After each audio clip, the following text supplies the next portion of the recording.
Harnessing Your Wealth isn't your average money podcast, hosted by Billy Peterson, a former jockey turned financial advisor. It's about more than dollars and cents. Each episode dives into the stories, struggles, and successes that define what real wealth looks like. From bold entrepreneurs to everyday dreamers who've learned that true success isn't just earned, it's lived. Because life, like wealth, it's all about how you ride it. Welcome back to Harnessing Your Wealth. This is Billy, sidekick Shaun. Today we're going to talk with a guy that's bringing a new sport to town. It's not really new, but it's new in our world. And it was new to me. It's new to me. Yeah. I mean, I know a couple of things about pickleball, but that's very limited. Today we have Pedro Bautista.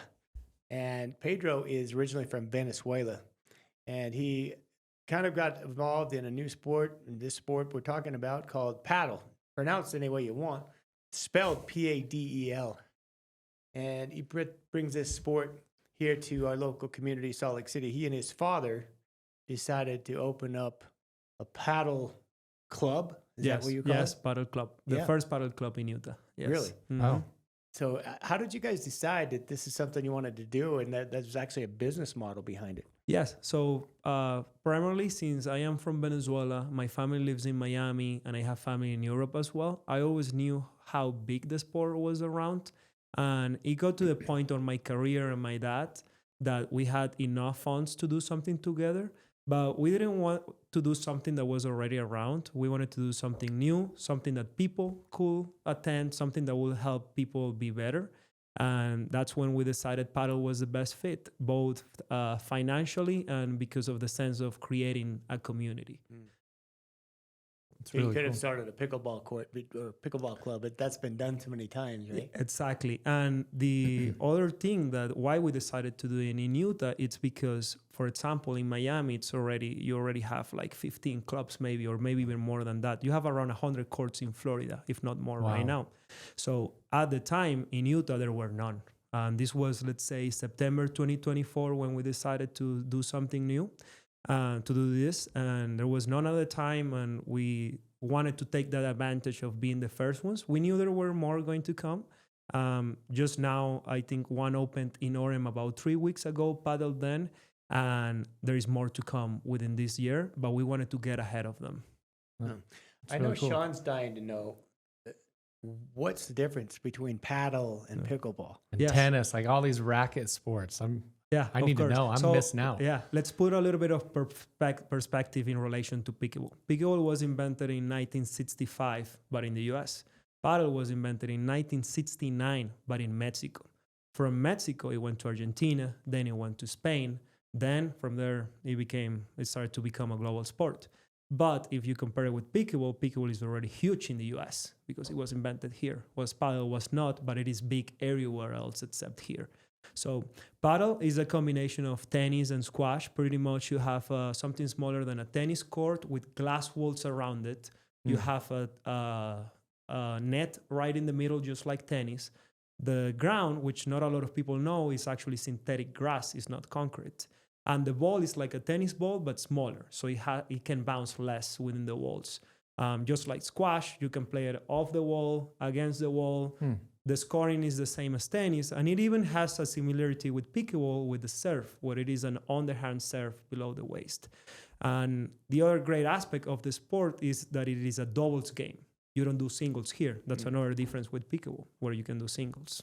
Okay. Is there a roof over me too? No. Or is it open? No, it's open. So actually there is a clearance requirement for the sport for the ceiling. Minimum, recommended is 20 seats, but not recommended. Required is 20 seats.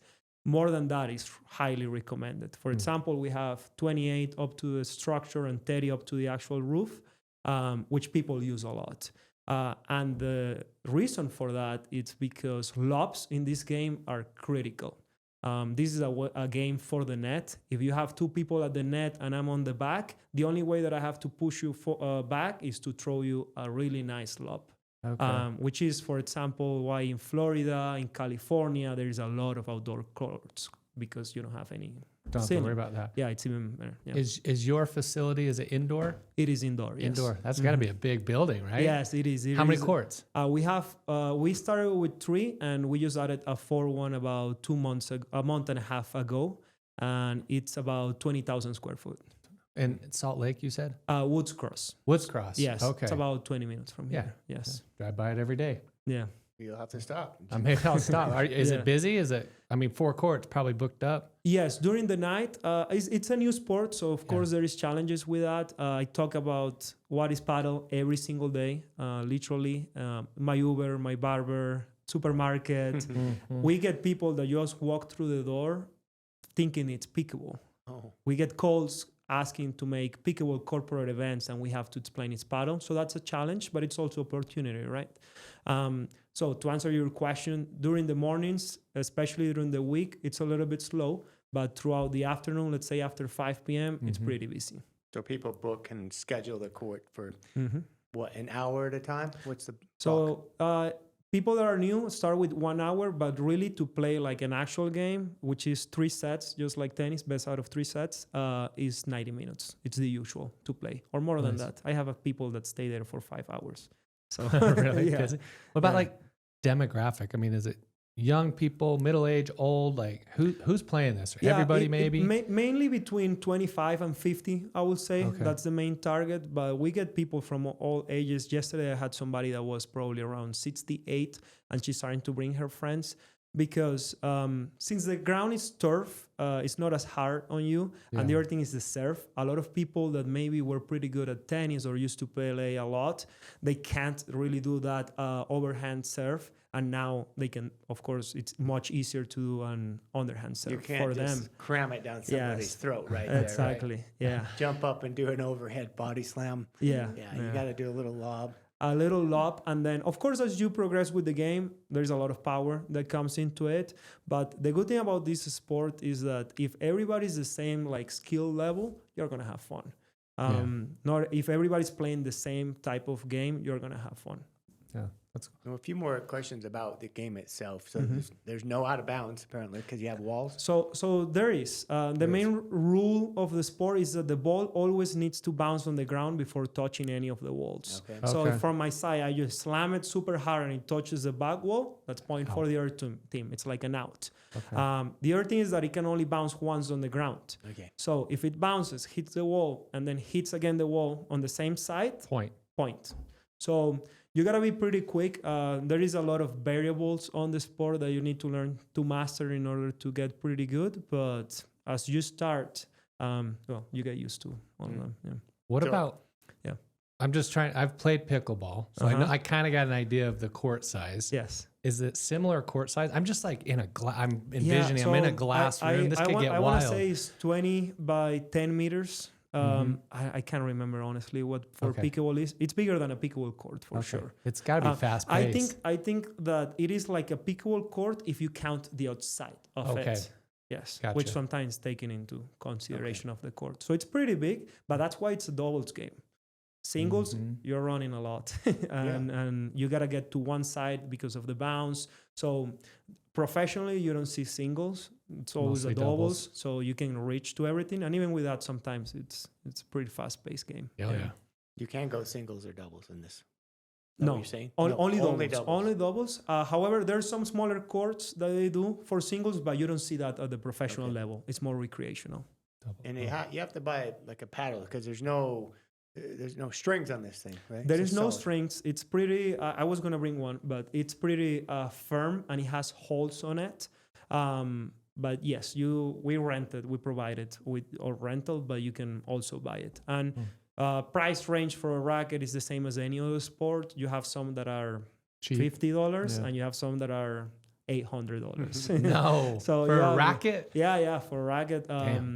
Adidas is making pretty good. Babolat has some nice rackets. Actually, they have a collaboration with Lamborghini for rackets. Wow. And the racket has like the Lamborghini logo and everything. Oh, so you're getting corporate sponsors involved and everything. I'm getting that one. I want my logo one. Yeah, we can do that for sure. There is a lot of sponsors on all of these. For example, Rolex just started sponsoring the number one player On. There you go. I'm Rolex. in. There you Rolex. go. I'm in. There was another watch brand that's recent AP. I don't know. Audemars Piguet. I think it's that It's one. They started AP, sponsoring the.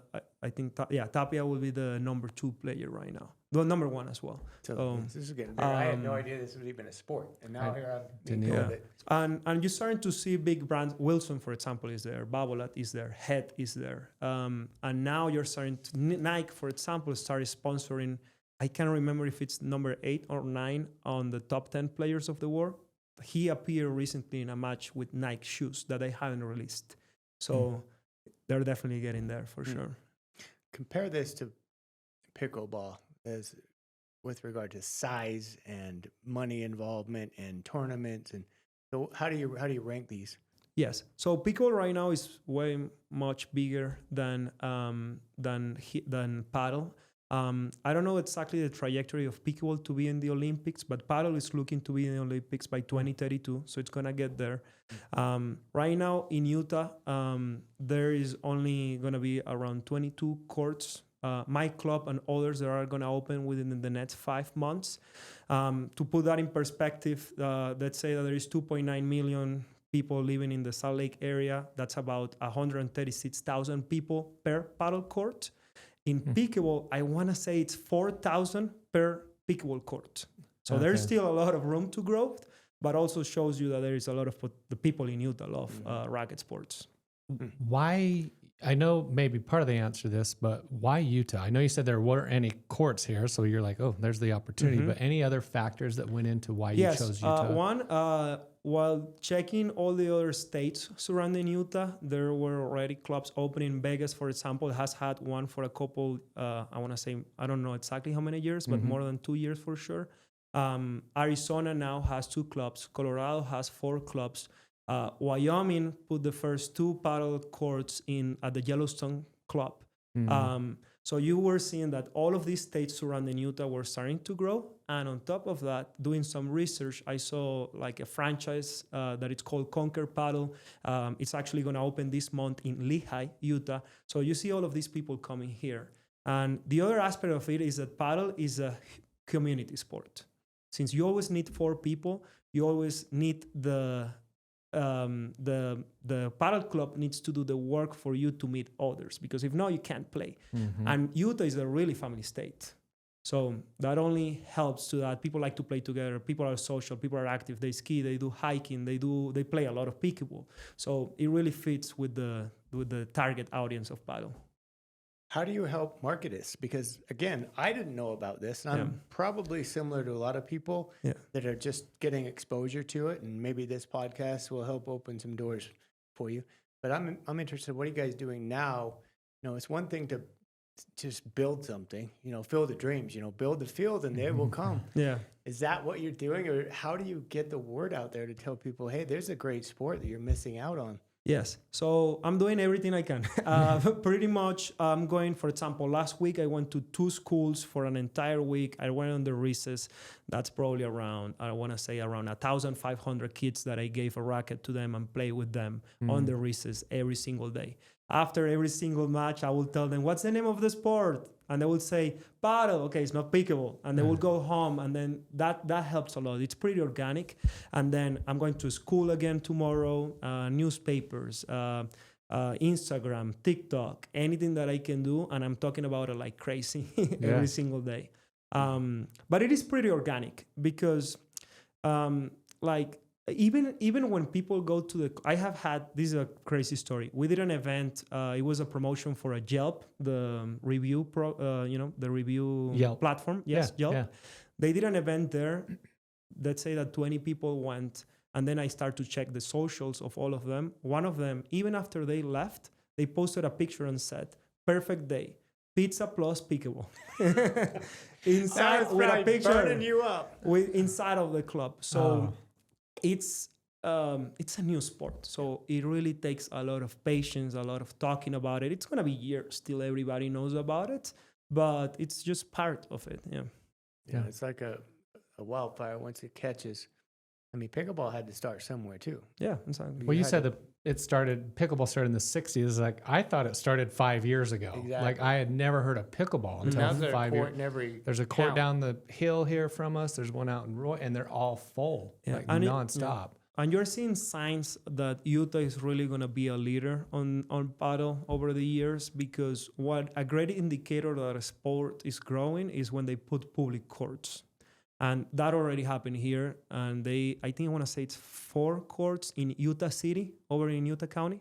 Mm-hmm. And they just So just public, you can just go play. And I don't know exactly when they open it, but they're ready as of last week, from what I saw. That's a good sign. It's a Things are good sign. picking You up. don't see this in anywhere else in the U.S. It's pretty rare to see it. So Talk about where you came from. So we're interested in also the stories of entrepreneurship and chasing your dream, going after what you want to do in your life.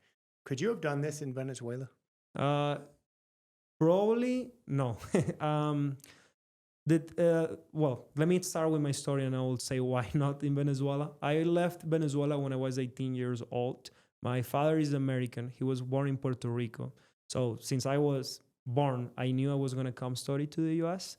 I went to Florida. I got my degree over there for 4 years, and then I found a job here. My now wife was also living here. Found a job. My wife was here. I got to come to Utah. But I got my degree on biomedical engineer, so I found a job about that. I started working on the medical manufacturing industry, and I worked on that till September of last year. But that allowed me to, do pretty save a lot, grow that 401k, which, in all honesty, that's what I used to put towards this investment. Because after 5 years. And talking with my dad, we always wanted to do something together. Of course, he also, he has already an entire career as a software engineer. He also had the savings and the financial to get this started and supported. And we wanted to do something together. It came to the time of that. I was tired of doing the job that I was, because it was not fulfilling at all. And I put literally all my savings into this, took a loan, and just went for it. So going back to the question about Venezuela, I couldn't have done it because my history was not there. Even though I am from there, I was 18. I don't know Venezuela right now. I could go and everything, but I don't know the market. And there is not the same opportunities, of course, that there are here. That's cool. I love the stories of just going all in, because successful people, especially if you want to own a business and you want to do something extraordinary, you have to take a big step, a leap of faith. You have to have the willingness to take a risk, to put your skin in the game, where a lot of people won't do that. They just want to sit back from the outside and examine and watch, and then critique or criticize or tell you can't do it. What motivates you? There's probably tough days when you're thinking, I don't have enough people signing up for this, and we're bleeding money. How are we going to make this work? Tell us how you get through it. Every day. And that's really the fact of it. I like to say, every time somebody asks me how I am doing and how I am mentally, I always say, I am making a third of the money that I was doing as a full-time job, but I feel 10 times like a millionaire right now because I got a haircut today at 11 a.m. on a Monday. That's something I could have never done before. Freedom in that sense, even though I'm not making nearly the same money that I was before. But so Yet. Not yet. Yes, that's correct. So when these challenges come, that's where I remind myself. And also the community aspect is not just to say it, it's true. This business, because you need 4 people always to play, if you don't have community, it's not gonna grow at all. It may grow maybe in 10 years when we have automated courts that you just put a code and get in, like pickleball, you're starting to see that. But with paddle, that's not the case yet. So on top of that, the fact that you need a community means that you got to help people in some way. I have had people that are coming to me literally saying that I saved their life, that they're from Spain. They moved here 5 years ago. They started working in a job that they don't like. Their relationship is falling apart because they're not doing really something that motivates them or gets them out there. And they come to me now and they say, thank you. or people that I have influenced others to open their own business related to paddle as well, helping others find their passion. So days that are pretty bad, maybe financially, mentally, and with the heart, they're not as bad, if that makes sense. Yeah. Makes sense. It's fantastic to know that there's stories like that. You have a vision and you're going somewhere, but you thinking about scaling. I mean, are you guys thinking beyond? What are your next 3 to 5 year plans? 3 to 5 years from now, I honestly right now don't see myself opening another paddle club yet, at least. There is still a lot of room to go. And coming back to the community, I want my community to work. There's going to be paddle clubs that are going to be, I don't know, even like bigger and going to be better. But I know that if I'm able to sustain my community, my business is going to thrive. And I don't want to take from the fact that if I open another like paddle club or anything, my attention is not going to be 100% on this location and on my people there. So I want this to work both financially and with the community. That's cool. So for now, no. I'm just going to focus on this one and do my best with that one. Kind of along those same lines is, what are you doing at your facility or courts that are maybe different than some of these other courts, to build your community, make it unique? Are you doing things differently? Yes. One of the things that I will say is I think customer service is like number one thing here. If you are coming to a new sport, a new facility, and you have no clue of what it is, you're going afraid. So if we are able to welcome you into a safe space right from the start, and we give you a racket and we show you how to play, and we step with you on the court, which is something that we do, that's going to make you come back. Whereas, for example, I went to a club in Miami about, I want to say 6 months ago, huge club. I'm talking 14 courts. I show up, I didn't know anything. I was like, hey, where do we play? Court 14, here are your rackets. That's it. Go play. Yeah. I'm like, well, that's, even though we're not as big as them and maybe we don't attract as many people yet, I see the difference there. So putting in the work, like personally, I think it's going to help us differentiate from many others. Yeah. I mean, if I walked into one of these places and didn't know where to go, how to play, that'd be huge for me. Someone just say, hey, here's where you're going. Here's how you play this. You watch videos or something. Videos, yeah. Maybe watch other people play. I mean, that's a lot of times visually learning it helps a bunch. Yeah, we always have YouTube. We have a TV on the club. We always have paddle games going, and you can see people that I want to say that at least out of 7 days, 4 people walk through that door just looking, just to watch. People that didn't call, they just show up. And the fact that we have the TV there, they just come and they sit literally for 10, 15 minutes just watching, and then they meet others, and then they come back.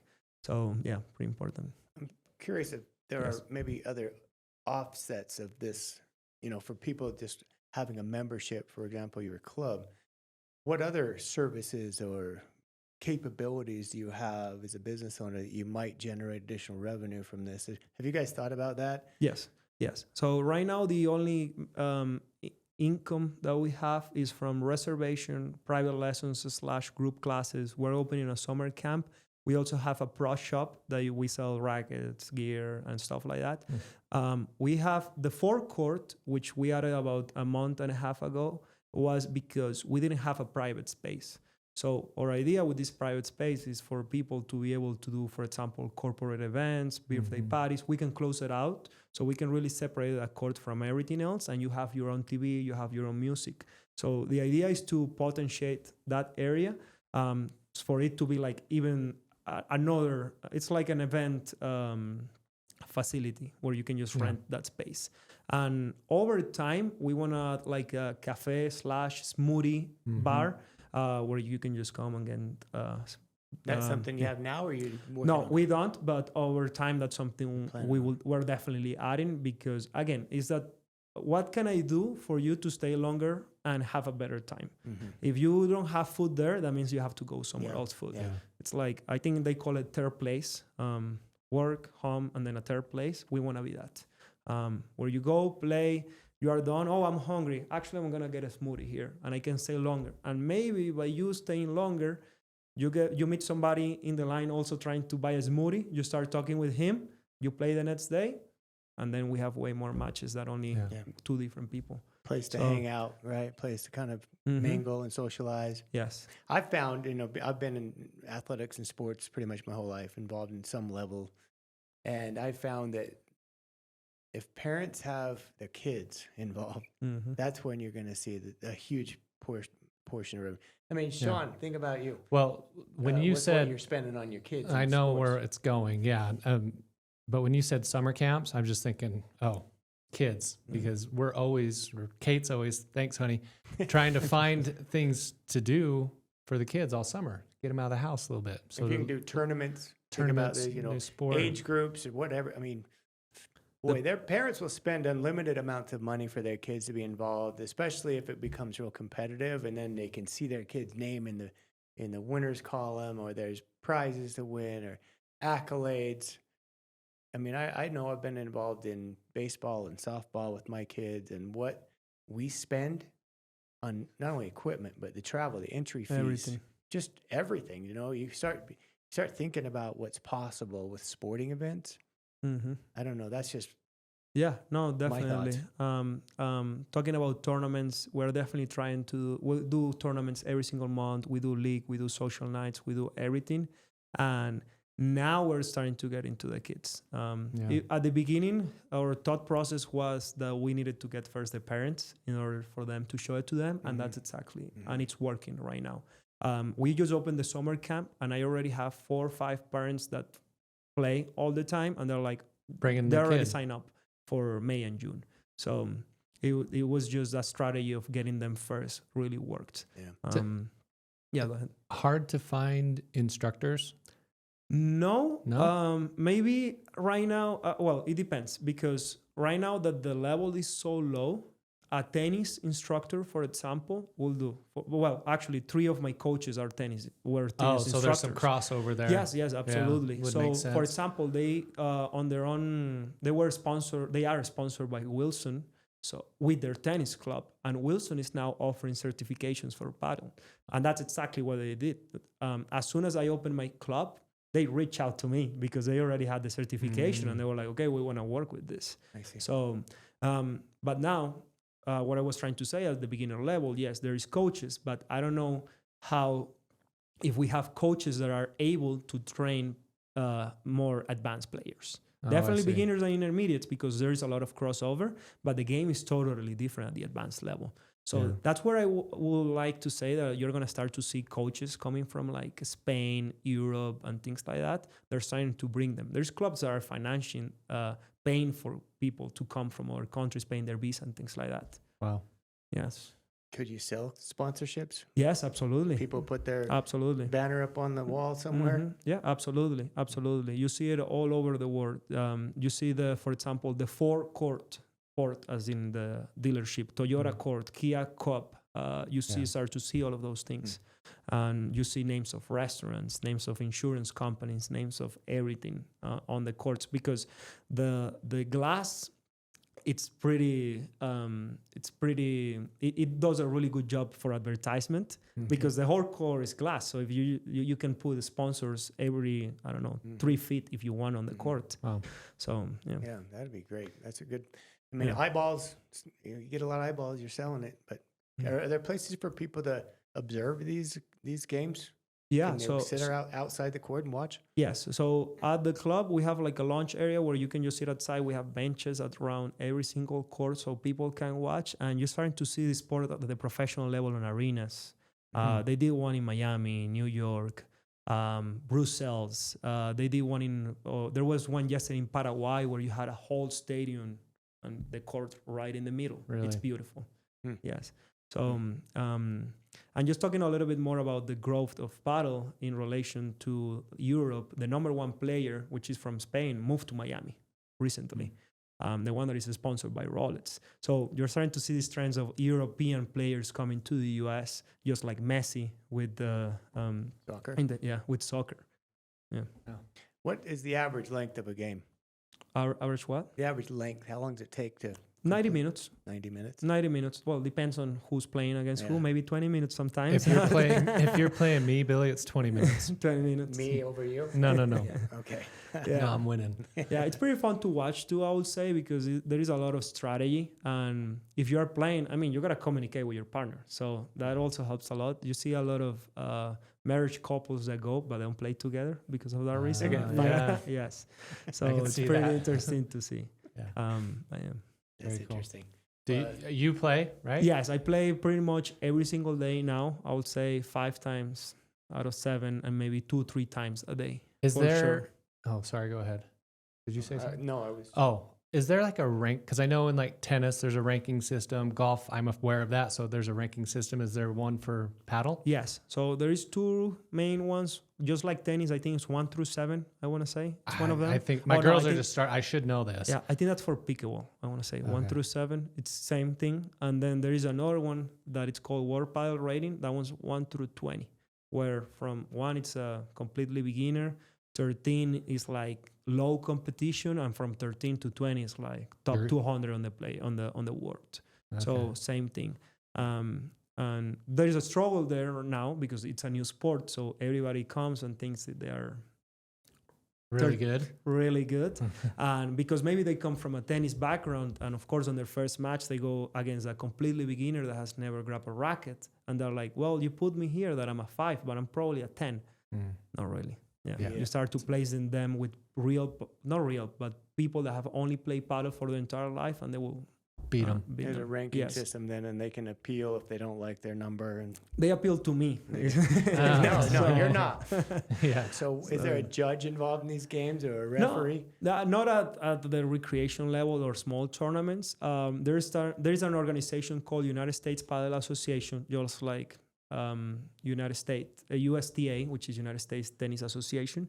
And with certain tournaments, let's say that there is a tournament that gets you 100 points, but there is tournaments that get you 250, 500, 2,000 points on the overall ranking. For tournaments that are 250 points, they're now requiring that you have like somebody that is trained to all the rules and all of that. But at the 100 level and the recreational level, you don't need to have a referee. But you're starting to see technology get into the courts as well, on that sense of like having a referee there. You're starting to see these AI cameras that they will tell you if it's in, out, or replay the point or things like that. So I'm pretty sure we'll go over that. AI is going to be able to monitor what you're doing and tell you. You're being monitored right now, probably by AI. Yeah, I know, but you'd be really good at that. Hey, chat. How can I get better at this game? Exactly. A whole list of things. Yeah. So what is there a certain attire? People play tennis, have to wear certain, they all want to look the part. Same thing, I would say. As part of the upper part shoes, there's paddle shoes made specifically for the sport. Wilson makes them. As I said, Nike is now getting into them. The brand On.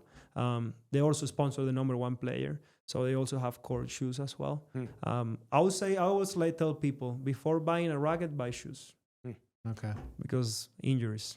Yeah. Shoes are more important than the racket. I always say that. We give you a racket if you can play, but if you get injured because you didn't have the right shoes, That makes sense. You say there's other courts opening now. So yours is not the only one. So if people want to practice, how do they practice unless they go to your facility? Well, another one open in Orem, and there's going to be 4 more clubs opening within the next, I want to say 3 to 4 months, all across Utah. I'm in Woods Cross. There is another one in West Valley, West Jordan, South Salt Lake, Lehigh, Orem. So literally all across Utah.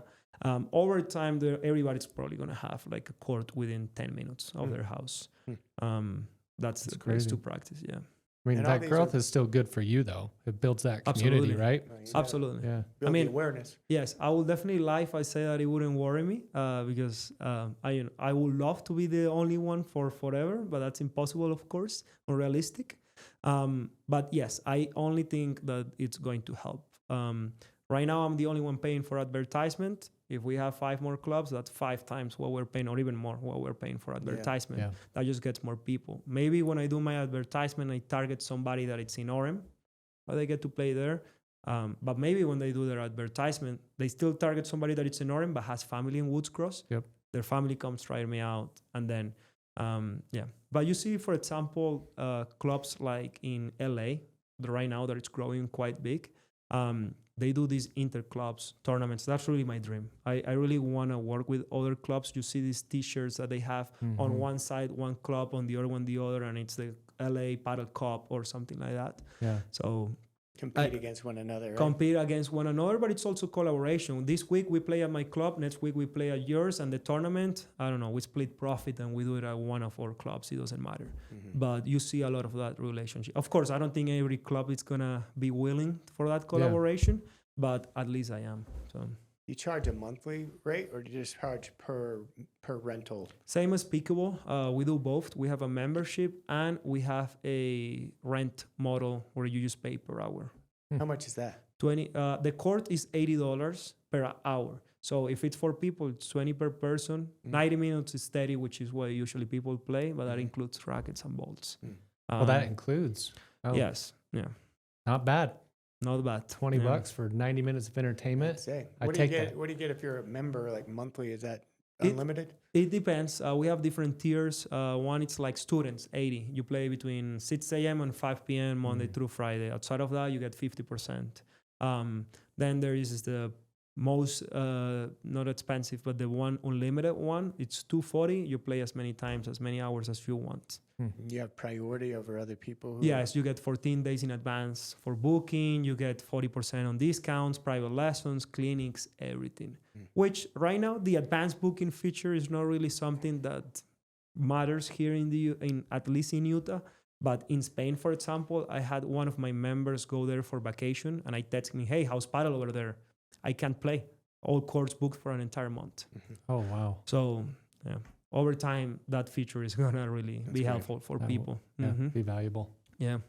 Well, how about we have you come back in 5 years and just explain to our listeners how this business has gone, where it's taken you, life experiences, which are great. And you said, get out this mundane job that you hated and do something that you really had a passion for. So I like to see that in people. It's inspiring, not the least of which is coming from a different country, learning a second language, and then continuing to do the things you love to do and want to do with your father. That's probably pretty meaningful for you. So we're excited for you. We hope you have all the success in the world. Come back and tell us how it's gone and how much money you're just piling up. And Yes, absolutely. Get you an account open too. Yes, for sure. And you guys got to come play for Oh, yeah, sure. we Yeah, gotta do now it. that we know, Yeah. I Have to want get down to. there for sure. Yeah. Until next time, guys, enjoy it, and we hope that you tune in, like and subscribe to the podcast, and keep bringing those questions back to us. We love to see them. Take care out there. Thanks all. Thank you for listening. For more information about today's show, please check out the show notes. Visit our website at www.petersonws.com or give us a call at 801-475-4002. Peterson Wealth Services is a registered investment advisor. This is a paid-for advertisement. Information presented on this program is believed to be factual and up-to-date, but we do not guarantee its accuracy, and it should not be regarded as a complete analysis of the subjects discussed. Discussions and answers to questions do not involve the rendering of a personalized investment advice, but are limited to the dissemination of general information. A professional advisor should be consulted before implementing any of the options presented. Peterson Wealth Services.